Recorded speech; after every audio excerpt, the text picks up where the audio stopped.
कली मलहारी भगवान कृष्ण इस धराधाम पर अवतार लिए।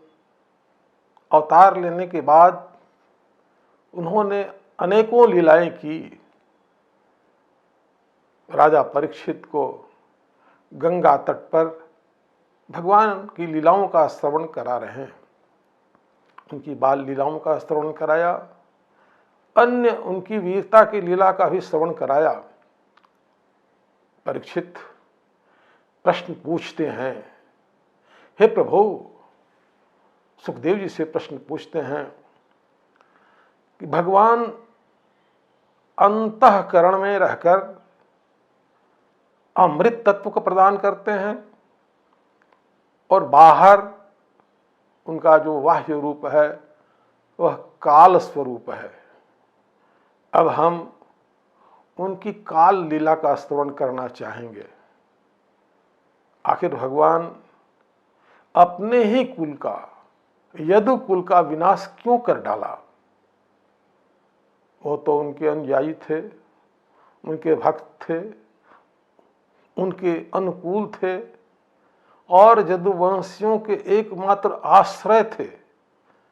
फिर भी कौन सी परिस्थिति ऐसी आई जो भगवान ने उनका विनाश कर दिया, संपूर्ण यदुकुल का विनाश कर दिया?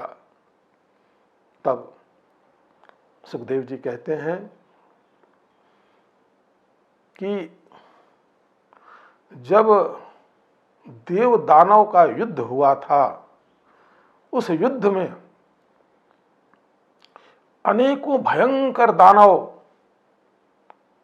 पुनर्जन्म लेकर बड़े बड़े राजाओं के रूप में, बड़े बड़े सेनापतियों के रूप में पृथ्वी को रौंद रहे थे, जनता को सता रहे थे। उनका दमन करने के लिए, उनका दलन करने के लिए भगवान की इच्छा से, भगवान कृष्ण की इच्छा से संपूर्ण देवता यदुकुल वंश में अवतार लिए और भगवान कृष्ण के लीला सहचर बने।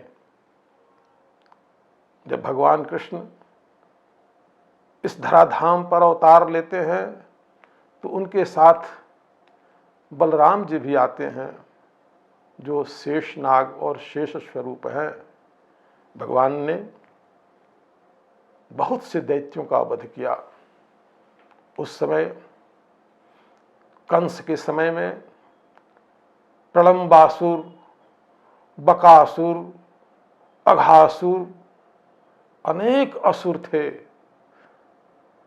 जिनकी विनाश लीला बड़ी गजब की थी। ये प्रभुत्व प्रसार की दुर्दम अस्पृहा से प्रज्वलित थे और मानवता को भट्ठी के विनाश की भट्ठी में झोंक रहे थे। ऐसी स्थिति में भगवान अवतार लेकर बहुत से दैत्यों का नाश किया। कृत्वा दैत्यवधम कृष्ण स्वरामो यदुभिर्वृतः भुवोऽवतार यदभारं जविष्ठम जनयन कलिम। भगवान तो जब जब धर्म की हानि होती है, अधर्मी हो जाते हैं लोग, तब तक धर्म की स्थापना के लिए अवतार लेते हैं। जब जब होहि धर्म की हानि, बाढ़हि असुर यधमय अभिमानी। करहि अनीति जाई नहीं बरणी, सीधहि विप्रधेनु सुर धरणी। तब तब धरि प्रभु विविध शरीरा, हरहि कृपा निधि सज्जन पीरा।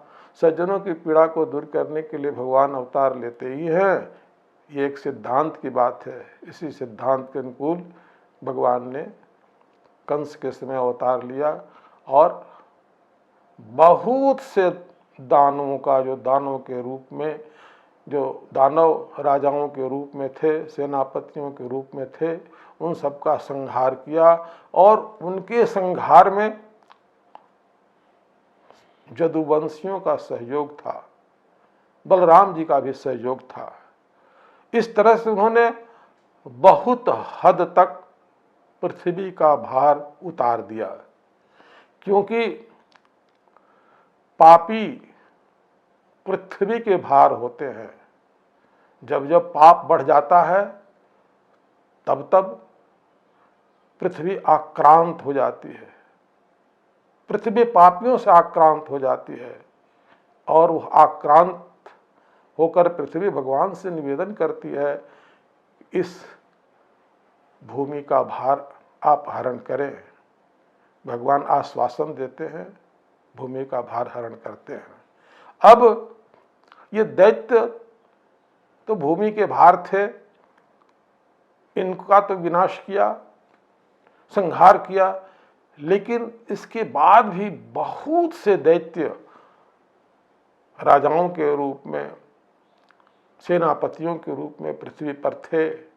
तब इन्होंने कौरव और पांडव में आपस में कलह पैदा कर दिया और महाभारत का युद्ध कराया। महाभारत का युद्ध भगवान की इच्छा से हुआ। इस युद्ध में बहुत से दानव के रूप में, जो राजा के रूप में थे दानव, उनको समाप्त किया, उनका संहार किया। अब इस महाभारत के युद्ध के लिए भगवान ने युक्ति रची। उन्होंने पांडवों को निमित्त बनाया। पांडवों को इसलिए निमित्त बनाया, ये पांडव बहुत पीड़ित थे, कौरवों ने इन्हें बहुत सताया था, बहुत तरह से उत्पीड़ित किया था। इन्होंने लाक्षा भवन में इन लोगों को जला देना चाहा था कौरवों ने, साथ साथ द्रौपदी का चीरहरण भी किया था। भरी सभा में द्रौपदी के केशों को खींचा था। इसलिए सुखदेव जी कहते हैं, ये को पिता सुबह पांडु सुतास पत्न दुर्द्योत है लनक चग्रहणादिभिस्तान कृत्वा निमित्त तरतः कृत्वा निमित्त मितरे तरतः समेतान हित्वा नृपान निरहरत क्षितिभारमिषः। पांडवों को निमित्त बनाया। पांडव चिढ़े हुए थे इन कौरवों पर, बहुत पीड़ित थे। निमित्त बना करके महाभारत का युद्ध करा दिया और महाभारत के युद्ध में एक साथ इकट्ठे बहुत सारे राजा और सेनापति मारे गए। इस प्रकार धरती का भार, पृथ्वी का भार बहुत हद तक कम हो गया।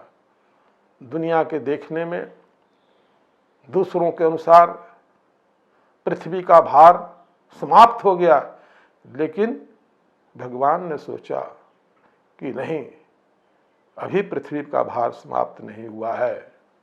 ये यदुवंशी जो यदुकुल में उत्पन्न हुए हैं, जिनकी संख्या बहुत है, ये अत्यंत बड़ी संख्या है। इस संख्या का अनुमान लगाना तो इसी से अनुमान लगा सकते हैं कि यदुवंश के बालकों को शिक्षा देने के लिए 3,88,00,000 तो शिक्षक थे। तिस्त्रः कोट्यः सहस्राणाम 88 च आसन यदुकुलाचार्य कुमाराणाम इति श्रुतम। श्रीमद् भागवत दशम स्कंध का 90 अध्याय का 41वां श्लोक है। जब इतने शिक्षक थे, करीब करीब 4 करोड़ शिक्षक थे, तो कितनी संख्या हो सकती है। इतनी बड़ी जो संख्या थी यदुओं की, यदुवंशियों की, वे भगवान के आश्रित थे। वे बड़े बलवान थे, वे बड़े संपन्न थे, किसी बात की उनको कमी नहीं थी। घमंड भी उनका काफ़ी था। भगवान ने सोचा कि यदि हम इन्हें छोड़कर चल देते हैं, अपने धाम को चले जाते हैं, तो ये भी उच्छृंखल होकर बहुत सारा उत्पात करेंगे। इनको दबाने वाला, इनको हराने वाला तो कोई जन्म नहीं ले सकेगा। इसलिए इनके भी आचरण को देखते हुए उन्होंने सोचा कि यह भी भार ही बन जाएंगे, क्योंकि सिद्धांत की बात है, यौवनम धन संपत्ति प्रभुत्वम अविवेकिता एकैकमप्यनर्थाय किम जत्र चतुष्टयम्। जवानी भरी हो, जवानी की ताकत हो, साथ साथ धन संपत्ति हो, उसके साथ बल विक्रम हो, पराक्रम हो, और ऐसे लोग अविवेकी हो जाएं, तो ये तीनों उपद्रवकारी है, अनर्थकारी हैं। यदि चारों प्रकार की बातें किसी में हो जाए तो फिर क्या पूछना है। यौवनम धन संपत्ति ही प्रभुत्वम अविवेकिता एकैकमप्यनर्थाय किमु यत्र चतुष्टयम्। आज के समय में या किसी भी समय में देखा जाता है कि इस तरह की चारों बातें जिसमें होती हैं वो अनर्थकारी होता है, भयंकर रूप से अनर्थकारी होता है, और समाज के लिए, राष्ट्र के लिए, परिवार के लिए, सबके लिए विद्रोही हो जाता है। इसी प्रकार उन लोगों की स्थिति थी यदुवंश में। सुखदेव जी कहते हैं, परीक्षित सुनो, भूभार राज पृतनायदभिर्निरस्य गुप्तैष बाहुभिर्चिन्तय प्रमेयः मन्येव निर्नुगतव्यगतम हि भारम यद जादवम कुल महो अभिसह्यमास्ते। ये जादव अभी बचे हुए हैं और इनकी रक्षा हम ही कर रहे हैं, ये हमारे आश्रित हैं, इनको छोड़कर अपने स्वधाम में जाना यह पृथ्वी के हित में नहीं। इसलिए उन्होंने मन बनाया कि इनका भी हम नाश करेंगे। भगवान तो निमित्त बनाते हैं, स्वयं तो कुछ करते नहीं हैं। फिर उन्होंने निमित्त के बारे में सोचा कि कैसे निमित्त बना करके, इनको निमित्त बना करके इन यदुवंश का संहार किया जाए। तो उनके मन में बात आई, ये इतने बलवान हैं, इनको किसी के साथ लड़ा भिड़ा करके, कलह उत्पन्न करा करके इनको समाप्त करना बड़ा मुश्किल है। इसलिए इनको समाप्त करने का मात्र एक ही तरीका है कि जिस तरह बांस के जंगल में आपस में बांस टकराते हैं, अग्नि उत्पन्न होती है और बांस का जंगल जलकर नष्ट हो जाता है, उसी तरह यदुकुल में आपस में कलह पैदा करा दिया जाए और यह कलह इनको समाप्त कर देगा। नैवान्यतः परिभवस्य भवेत् कथंचित् मत संश्रयस्य विभवन्न हनस्य नित्यम् अंतः कलिं यदि कुलस्य विधाय वेणु स्तंभस्य बहनिमेव शांतिमेव प्रधामम्। और इस तरह आपस में जब समाप्त हो जाएंगे, पृथ्वी का भार पूर्णतः समाप्त हो जाएगा, भार रहित हो जाएगी पृथ्वी, तब प्रेम से अपने धाम में जाएंगे, ऐसा भगवान ने सोचा। इसके लिए उन्होंने क्या किया, सापव्याजिन विप्राणाम संग्रहे यदुकुलम बभूव। ये ब्राह्मणों को श्राप, ये ऋषियों के श्राप के बहाने निमित्त बना करके इन लोगों में आपस में कलह उत्पन्न कराने का निर्णय लिया और ऋषियों ने श्राप दिया और श्राप से आपस में कलह किए और ये समाप्त हो गए। तब परीक्षित पूछते हैं, विप्रशापः कथम भूत।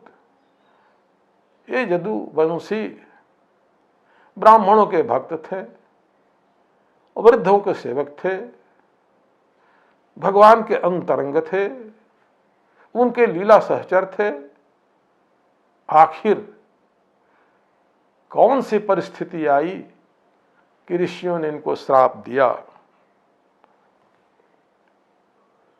तब सुखदेव जी ने मुस्कुराकर कहा, बिभ्रद बपुः सकल सुंदर सन्निवेशम कर्माचरण भविष्य मंगल माप्त कामः आस्थाय धाम रममाण उदार कीर्ति संहार्त में क्षत कुल स्थिति कृत्य शेष। यही काम शेष समझकर भगवान का तो स्वरूप बड़ा सुंदर था। बिभ्रद बपुः, बहुत सुंदर स्वरूप था उनका। सकल सुंदर सन्निवेशम, उनके स्वरूप में जितनी सुंदरताएं सृष्टि की होती है सबका समावेश था। यानी सुंदर आँख, सुंदर चरण, सुंदर पैर, सुंदर कपोल, सुंदर स्कंध इत्यादि इत्यादि, और जितने मंगलकारी चिन्ह होते हैं सारे चिन्ह इनमें थे, इनका सन्निवेश था। कर्माचरण भविष्य मंगल माप्त काम, और इनके कर्म भी, इनकी लीलाएं भी ऐसी थी जिसे गा गा करके लोग अपने कलिमल को हरेंगे। और बहुत मंगलकारी कार्य इन्होंने पृथ्वी पर लोगों के कल्याण के लिए किया था। आस्थाय धाम रममाण उदार कृत्रिम संघर्त मैक्षत कुलम स्थिकृत शेष। अब जब अपने जदुकुल और जदुवंश का संहार करने की इच्छा हुई तो ये द्वारिकापुरी में निवास करने लगे। कर्माण्य पुण्य निबहानि सुमंगलानि गायन जगत कलिमलापहराणि कृत्वा कालात्मना निवसता जदु देवगेहे पिंडारकम समगमन मुनियो निसृष्टा। ये बहुत सारे पुण्य प्रापक काम किए और काल बनकर, अंदर से काल स्वरूप। परीक्षित, तुमने इनकी काल लीला सुनने का मन बनाया है तो काल स्वरूप होकर भगवान अब यदुकुल में, वहां अपने द्वारिकापुरी में, उग्रसेन की राजधानी में निवास करने लगे। जहां भगवान रहते हैं वहां ऋषि लोग इनका साथ छोड़ना नहीं चाहते थे।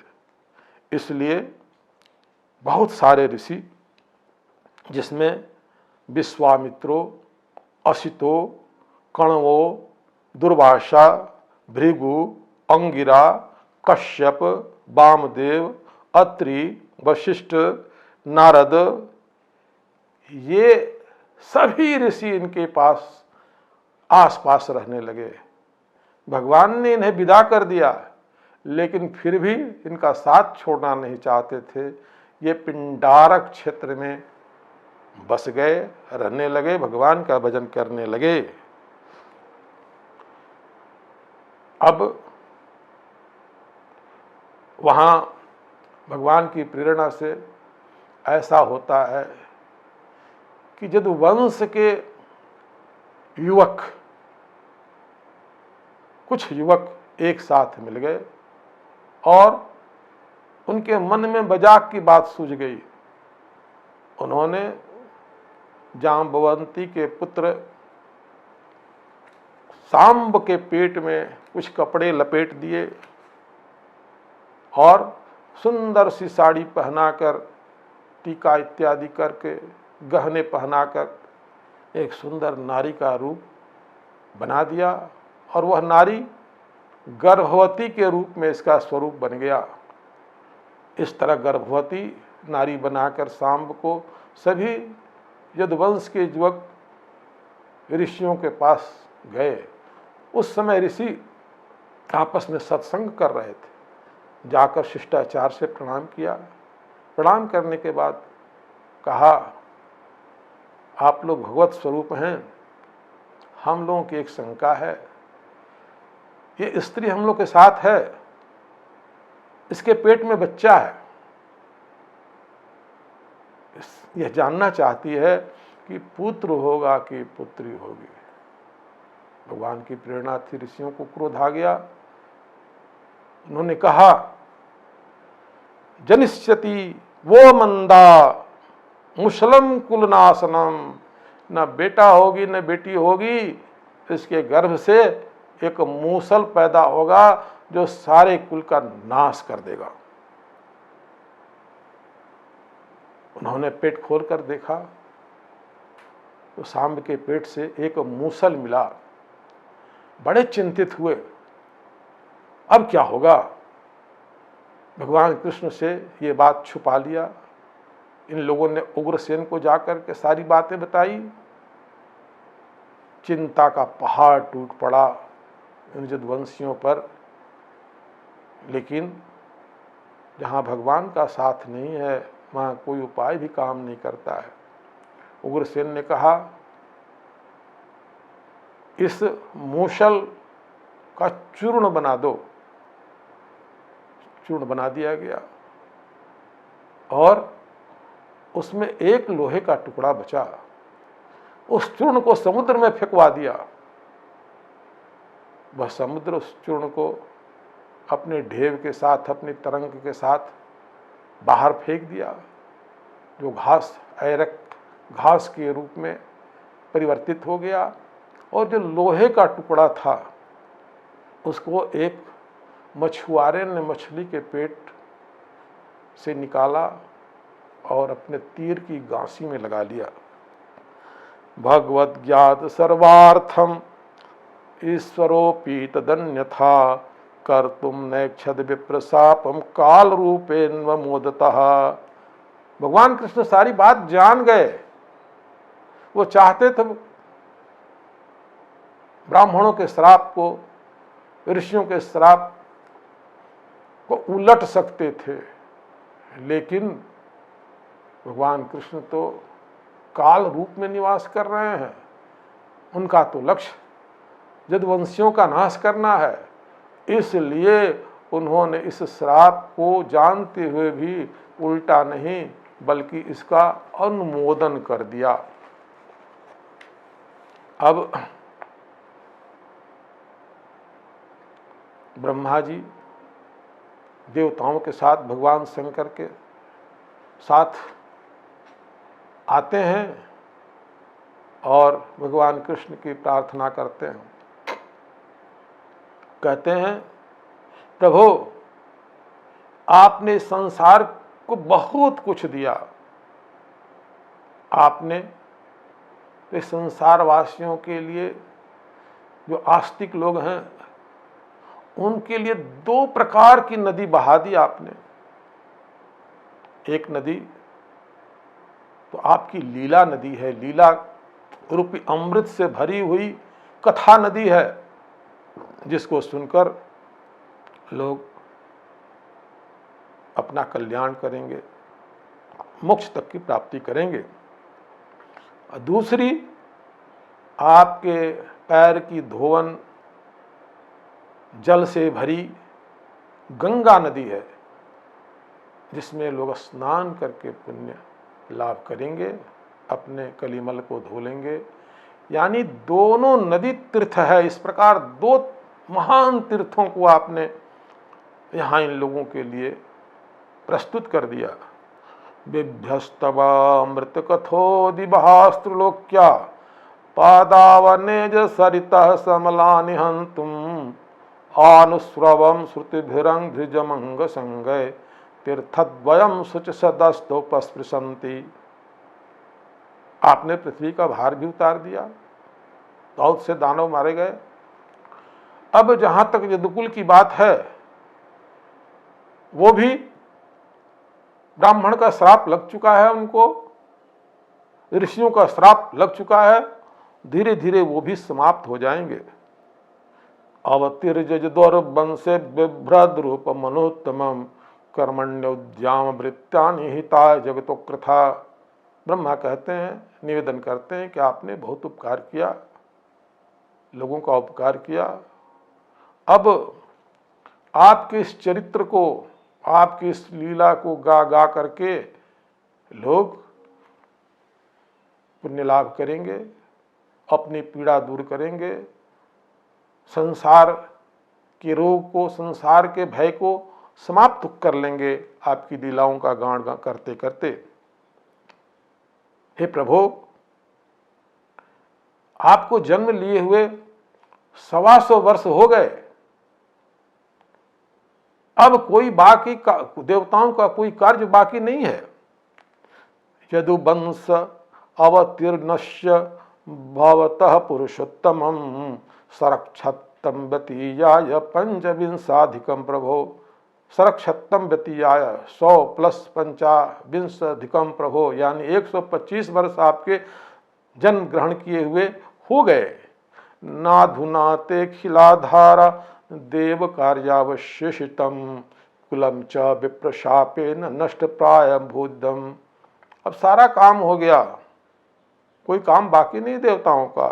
इसलिए ततः स्वधाम परमम विश्वस्य यदि मुन्य से सो लोकांकुला पाला नः पाहि वैकुंठ किंकरान। इसलिए हे प्रभु, अब वैकुंठ में अपना स्वरूप ले चलें, हम लोग आपकी सेवा करेंगे वहाँ, आप वैकुंठ चलें यदि आपकी इच्छा हो। तो भगवान ने कहा कि नहीं, ब्राह्मणों का श्राप तो हो चुका है, लेकिन जब तक इन लोगों का संपूर्ण संहार अपनी आंखों से हम देख नहीं लेंगे तब तक हम यहाँ से नहीं जाएंगे। आप ब्रह्मा जी अभी आप अपने स्वधाम को जाएं और अपना कार्य पूरा करके हम आपके धाम होते हुए अपने धाम को जाएंगे। इस प्रकार प्रार्थना करने के पश्चात ब्रह्मा शिव इत्यादि देवता चले गए। अब सुखदेव जी कहते हैं, परीक्षित, जब ब्रह्मा जी चले गए तो चले जाने के बाद द्वारिकापुरी में बहुत सारे उत्पात होने लगे। भारत्याम समुत्थितान, इस तरह के उत्पात को देखकर भगवान कृष्ण ने यदुवंश के बूढ़े बुजुर्गों को बुलाया और कहा कि यह जो अपशकुन हो रहा है, यह जो उत्पात हो रहा है, अब यह द्वारिकापुरी नहीं रहेगी। सिर्फ मेरा धाम छोड़ करके सारे द्वारिकापुरी को समुद्र आज के 7वें दिन डुबो देगा। इसलिए कल्याण इसी में है कि सभी लोग प्रभास क्षेत्र चलें, उनकी बात लोग माने, प्रभास क्षेत्र को सब लोग चले। वहाँ जाने के बाद स्नान किया, सबों ने दान पुण्य किया, क्योंकि प्रभास क्षेत्र पुण्य क्षेत्र है। दक्ष के द्वारा दिए गए श्राप का भी उन्मूलन चंद्रमा ने यहीं आकर अपना कराया था। प्रभास क्षेत्र में पहुंचने के बाद ऐसा हुआ, भगवान की कृपा से यदुवंश के लोग मैरेयक नामक मदिरा का पान करने लगे। इस मदिरा के पान करने से वह उन्मत्त हो गए। उन्मत्त हो जाने के बाद उनकी बुद्धि खराब हो गई और वह अनर्थकारी होकर आपस में लड़ने लगे, एक दूसरे को मारने लगे। पहले मुक्कों से मारपीट शुरू हुआ, फिर लाठी डंडों से हुआ, फिर अस्त्र शस्त्र से मार शुरू हुआ, और जब ये भी समाप्त हो गया तो वह चूर्ण जो लोहे का समुद्र में फेंकवाया था उग्रसेन ने, उससे जो ऐरक घास उत्पन्न हुआ था उसको उखाड़ उखाड़ करके आपस में लोग मार करने लगे। वह घास ऐसा था जब उसे हाथ में ले लेते थे तो वह मुदगर हो जाता था। इस तरह से आपसी कलह इतना बढ़ गया कि एक दूसरे को मारते मारते आपस में यदुवंशी करीब करीब समाप्त हो गए और 4-5 ही उसमें बचे। बलराम जी आपस में यदुवंशियों का यह व्यवहार देख करके, आपस की लड़ाई देख करके, और जानलेवा लड़ाई जो एक दूसरे को समाप्त कर दिए जा रहे हैं, यह देखते हुए भगवान बलराम जी समुद्र के किनारे समाधि लेकर अपने शरीर का त्याग कर दिया। भगवान ने देखा करीब करीब सभी यदुवंशी समाप्त हो गए। तब एक पीपल के वृक्ष के नीचे उन्होंने चतुर्भुज रूप धारण किया और चतुर्भुज रूप धारण कर अपने दाहिने पैर के ऊपर बायां पैर प्रेम से रख लिया। उनका तलवा दूर से हरिण की मुंह जैसा लगता था, जरा नाम का व्याध जो मूसल के चूर्ण से बचे हुए लोहे को अपने तीर की गांसी बना लिया था, वह हिरण समझ करके अपनी बाण मारता है और भगवान के तलवे में लगता है। वह दौड़ा जाता है, रोने लगता है, कहता हमसे अपराध हो गया। जो भगवान सृष्टि की रक्षा करते हैं, आज मेरे ही हाथ से, मेरे ही बाण से वो घायल हो चुके हैं। वो घबरा जाता है, रोता है। भगवान कहते हैं कोई चिंता की बात नहीं है, जो कुछ भी तुमने किया है मेरी इच्छा से किया है, इसलिए तुम सदैव स्वर्ग को जाओ। भगवान के सामने उनके जितने आयुध हैं सब मूर्तिमान होकर के प्रार्थना करने लगते हैं। दौड़ा दौड़ा उनका दारुक आता है, जो उनका सारथी था, वो रोने लगता है।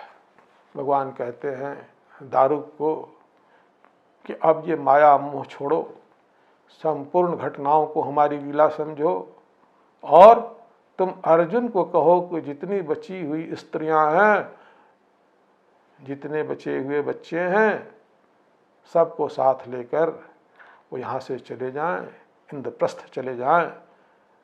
दारुक वैसा ही करता है। भगवान अपने धाम जाने के लिए किस प्रकार इस धराधाम को छोड़ेंगे, किस प्रकार अपने शरीर को छोड़ेंगे, यह देखने के लिए ब्रह्मा जी चले आते हैं, शंकर पार्वती जी आते हैं, बहुत सारे पंचलोकपाल 10 दिक्पाल आते हैं। लेकिन भगवान ने अपने शरीर को जोगियों की तरह जलाया नहीं। वो कैसे किस प्रकार अपने शरीर को छोड़ा और शरीर कहाँ गया कोई समझ नहीं सका, कोई देख नहीं सका। लेकिन अपने इस मनुष्य शरीर को ठीक उसी प्रकार भगवान ने छोड़ दिया जैसे कोई कांटा से कांटा निकालकर दोनों को फेंक देता है। भगवान की ये लीला है, ये स्वधाम लीला है उनकी, भगवान की काल लीला है। और परीक्षित कहते हैं कि भगवान की लीला सुना करके हमें आपने हमारे अज्ञान को दूर किया। तब सुखदेव जी कहते हैं परीक्षित जरा सोचो, मरते न जो गुरुसुतम जमलोकनीतम त्वं चान्यच्छ शरणदः परमास्त्र दग्धम जिज्ञंत कांत कमपि सम सावनेशः किम स्वावने स्वन् मृगजुम सदेहम। जो भगवान अपने जमपुरी में गए हुए अपने गुरु के पुत्र को वापस सदैह ला सकते हैं, जो परीक्षित तुम्हारा भी माता के पेट में प्राण जा चुका था अश्वत्थामा के अस्त्र से, तुमको भी बचाया उन्होंने, और भगवान शिव को भी जो युद्ध में हरा सकते हैं और जो उनका शिकार करने वाले व्याध को भी सशरीर स्वर्ग भेज सकते हैं। क्या वो चाहते कि इस शरीर से इस धराधाम पर रहे तो वो कर सकते थे, लेकिन उन्होंने ऐसा नहीं किया। उन्होंने शरीर छोड़ करके यह संदेश दिया, देहस्थि मांस रुधिरोपि मतिं तजत्वं जाया सुतादिषु सदा ममतां विमुञ्च पश्ये निश्यम जगदिदं क्षुणभंगनिष्ठं वैराग्य रागभरसिको भव भक्तिनिष्ठः। ये हाड़ मांस के शरीर से मोह करना बेकार है। ये हमारी पत्नी है, ये हमारे पुत्र हैं, इसका भी मोह बेकार है। जाया सुताद सदा ममताम विमुञ्च पश्ये निशम जगदम क्षणभंग निष्ठम। संसार में सब कुछ क्षणभंगुर है, इसलिए क्षणभंगुर संसार में शरीर से मोह करना बेकार की बात है। न क्षत प्रणय तुम बरपुत्र से सितम मर्त्यन किम स्वस्थ गतिम प्रदर्शन। ये शरीर छोड़कर भगवान ने यह दिखाया कि शरीर में संसार में मोह किसी को नहीं करना चाहिए। बोलिए वृंदावन बिहारी लाल की जय, भागवत भगवान की जय।